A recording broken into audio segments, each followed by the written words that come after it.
नमस्कार, प्रणाम दोस्तों। अजीत एकेडमी में आपका स्वागत है। दोस्तों, आज हम लोग बात करेंगे बिहार पुलिस। थंबनेल देख के तो आप लोग समझ ही गए होंगे। थंबनेल जो है बिहार पुलिस का, बिहार पुलिस वैकेंसी 2025 में जो वैकेंसी होने जा रहा है, इसके पहले जो 2023 में आया था वैकेंसी, अभी तक प्रक्रियाधीन है, पूरा नहीं हुआ अभी। लेकिन फिर 2025 में फिर वैकेंसी आ गया।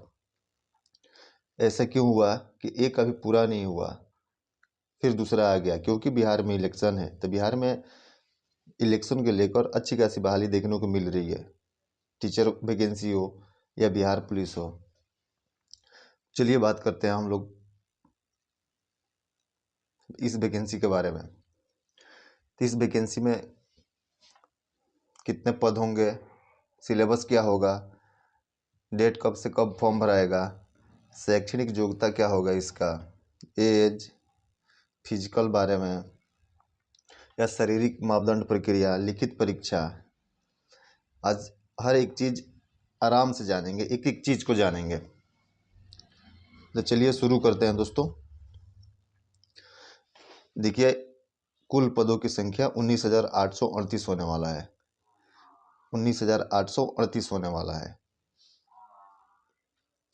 आगे चलते हैं, इसके कब से फॉर्म भराएगा ये वैकेंसी के बारे में जानेंगे। यूआर गैर आरक्षित यानी जनरल के लिए है number of post 7,935। Reserve for females के लिए है 2,777। ईडब्ल्यूएस यानी आर्थिक रूप से कमजोर वर्ग 1983। महिला के लिए है 694। एससी के लिए है 3174 और महिला के लिए है 1111। एसटी के लिए अनुसूचित जनजाति के लिए पोस्ट है 199 और महिला के लिए है 70 सीट। अत्यंत पिछड़ा वर्ग यानी ईबीसी, इसके लिए 3571 और महिला के लिए है 1250। बीसी यानी पिछड़ा वर्ग, इसमें कुल पोस्ट है 2381 और महिला के लिए सीट है 815। बीसीडब्ल्यू पिछड़े वर्गों की महिलाओं के लिए है 595। ठीक है, टोटल पोस्ट हो गया 19,838। टोटल महिला के लिए कितना हो गया पोस्ट? 6,717। ठीक है दोस्तों, यहाँ तक तो क्लियर है। आगे बढ़ते हैं, इसके आगे बढ़ते हैं हम। महत्वपूर्ण तिथियाँ, फॉर्म कब से भरा जाएगा। दोस्तों, इत्मीनान से देखेंगे। ये वीडियो देखने के बाद आपको कोई भी वीडियो देखने की ज़रूरत नहीं होगी। इस वीडियो में सारा कंसेप्ट क्लियर हो जाएगा आपका। फिर किसी और वीडियो देखने की ज़रूरत नहीं होगी। उसके बाद सिर्फ आपको पढ़ना होगा। देखेंगे, ऑनलाइन प्रारंभ करने की तिथि 18/3/2025 से शुरू होगा। ऑनलाइन आवेदन की अंतिम तिथि 18/4/2025, यानी होली आप अच्छा से मना लीजिए, फिर लग जाइए पढ़ाई में मन लगा के। जिन लोगों का 2023 वाला में नहीं हुआ, 21,000 जो समथिंग था पोस्ट, उसमें नहीं हुआ, वो लोग इसमें लग जाएंगे। अब जानेंगे अनुसूचित जाति, अनुसूचित जनजाति, आरक्षण कोटि के अभ्यर्थी यानी आवेदन शुल्क के बारे में जानेंगे। इन लोगों के लिए 180 रुपया लगेगा। राज्य के मूल निवासी सभी वर्ग कोटि की अभ्यर्थी महिलाएं एवं ट्रांसजेंडर अभ्यर्थियों के लिए भी 180 रुपया लगेगा। लेकिन शेष सभी कोटि के अभ्यर्थियों के लिए 675 रुपया, जो कि बहुत मोटी रकम हो जाती है। 675 ज़्यादा ही होता है, लेकिन क्या कीजिएगा, सरकार को इतना खर्चा भी नहीं आती है। ठीक है,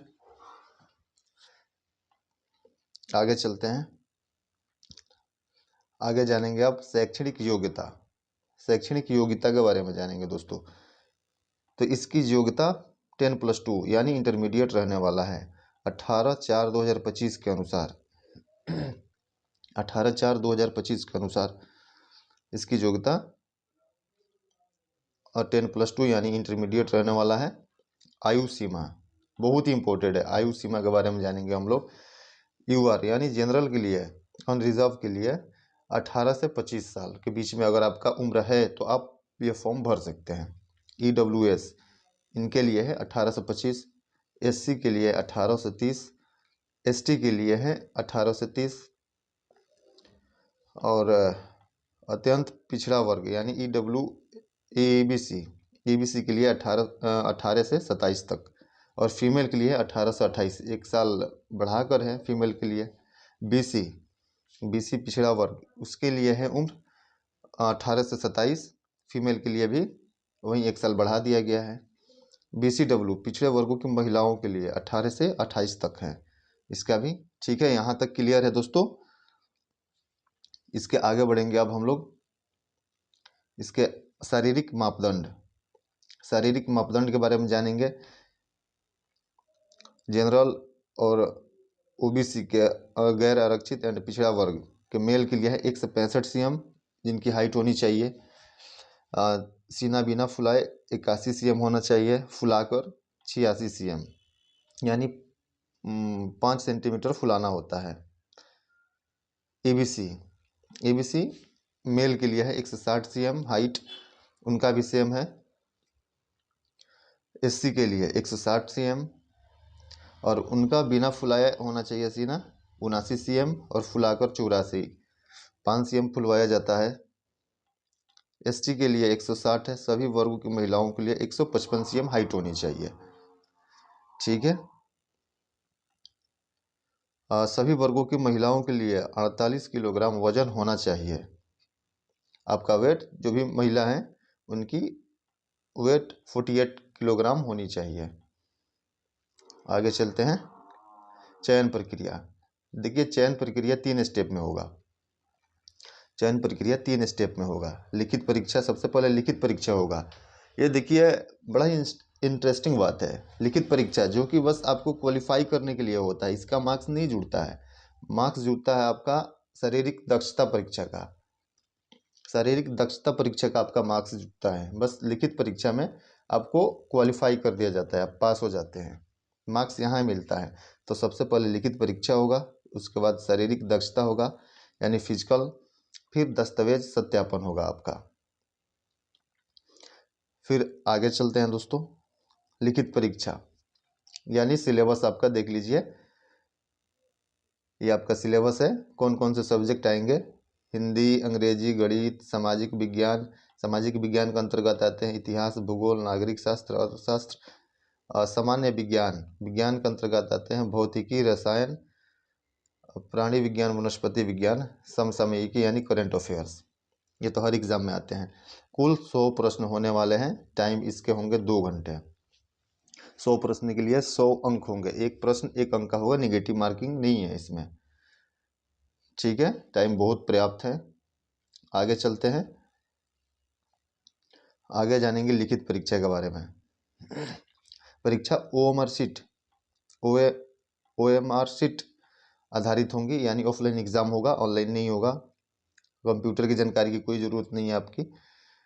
लिखित परीक्षा में 30% से कम अंक प्राप्त करने वाले अभ्यर्थी शारीरिक दक्षता परीक्षा के लिए असफल घोषित कर दिए जाएंगे।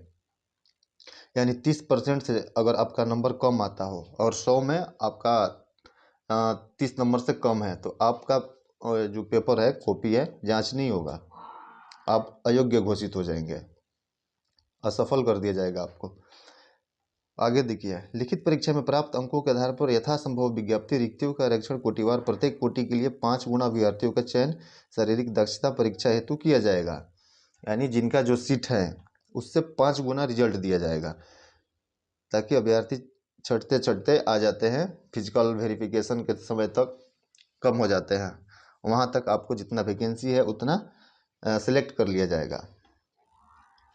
अगला लाइन है, लिखित परीक्षा अंतिम मेधा सूची के आधार नहीं होगी। लिखित परीक्षा केवल शारीरिक दक्षता परीक्षा के लिए अर्हक यानी क्वालिफाई होंगी। लिखित परीक्षा मेधा सूची का उसमें कुछ नंबर नहीं जुटेगा, बस आपको उसमें पास होना होगा। बाकी शारीरिक दक्षता परीक्षा के लिए क्वालिफाइंग होगी, मतलब शारीरिक दक्षता जो होगा फिजिकल आपका, उसका मार्क्स जुटेंगे। आगे चलते हैं दोस्तों। आगे है शारीरिक दक्षता परीक्षा। इसमें क्या है, 5 मिनट से कम, इसमें दौड़ना कितना है, 1 मील यानी 1600 मीटर, किलोमीटर नहीं होगा यहाँ पे, 1.6 किलोमीटर, मतलब 1.5 किलोमीटर होगा, 1.5 किलोमीटर से 100 मीटर ज़्यादा। वहीं 400 का होगा कोई ग्राउंड, तो उसको 4 चक्कर लगाना होगा।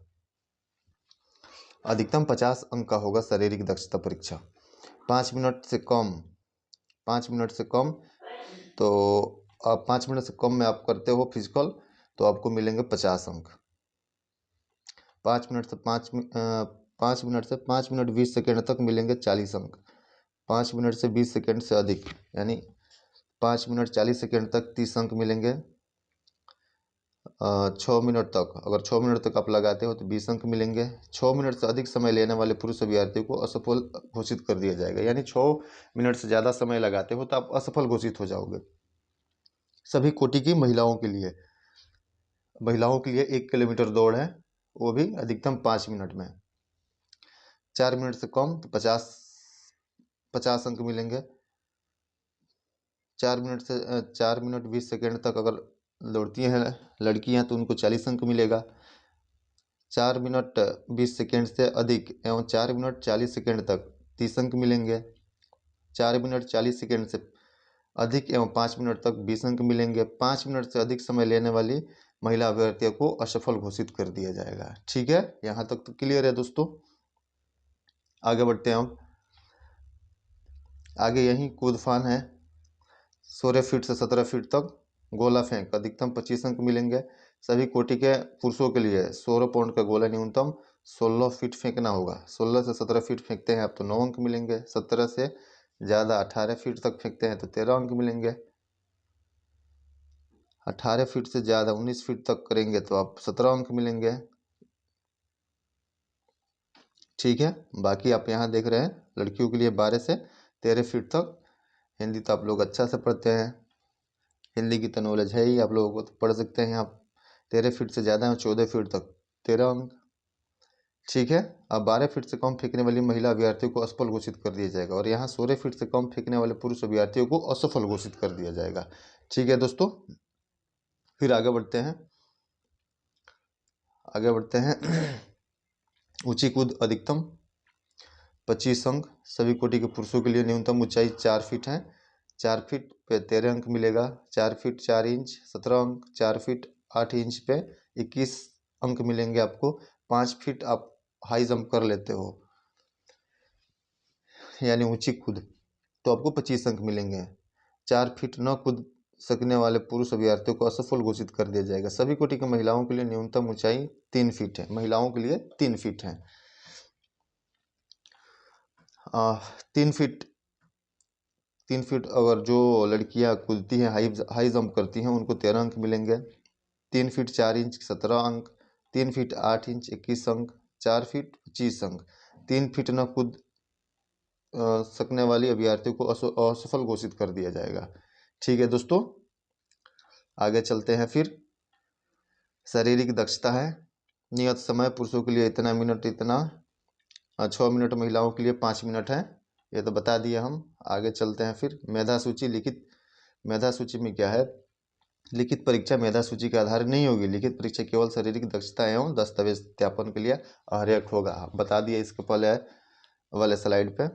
आगे चलते हैं। फिर चिकित्सीय परीक्षण यहाँ इम्पोर्टेंट है, 2-4 जो देख लीजिए। नियुक्ति के पूर्व बिहार पुलिस हस्तक 1978 प्रपत्र संख्या 103 के अनुसार सभी चयनित अभ्यर्थियों का चिकित्सीय परीक्षण नियुक्ति प्राधिकरण द्वारा कराया जाएगा। आँख, कलर ब्लाइंडनेस, श्रवण शक्ति एवं हकलाहट की भी जांच की जाएंगी। नियुक्ति के लिए अभ्यर्थियों के चिकित्सीय परीक्षण में योग्य पाया जाना अनिवार्य होगा। चिकित्सीय परीक्षण में अयोग्य पाए गए अभ्यर्थियों की नियुक्ति नहीं की जाएगी। ठीक है दोस्तों, तो कलर ब्लाइंडनेस जो आँख में होता है, लाल और हरा दिखाई नहीं देता है, जिसको सुनने में दिक्कत है, श्रवण, और जो हकलाहटा हो उसकी जांच की जाएगी, और ऐसे लोगों की नियुक्ति नहीं की जाएगी। बाकी चरित्र सत्यापन होगा, कैरेक्टर सर्टिफिकेट वो तो जानते ही आप लोग, बनवा लीजिएगा, ऑनलाइन हो रहा है। दस्तावेज सत्यापन, फोटो वोटो, जन्म प्रमाण पत्र, मैट्रिक इंटर का सर्टिफिकेट होता है। बाकी जाति निवास आय लगते हैं तो ये सब रेडी करवा लीजिए। बाकी रह गया कट कट ऑफ तो एग्ज़ाम होने के बाद पता चलता है। खैर लग गया है यहाँ पे,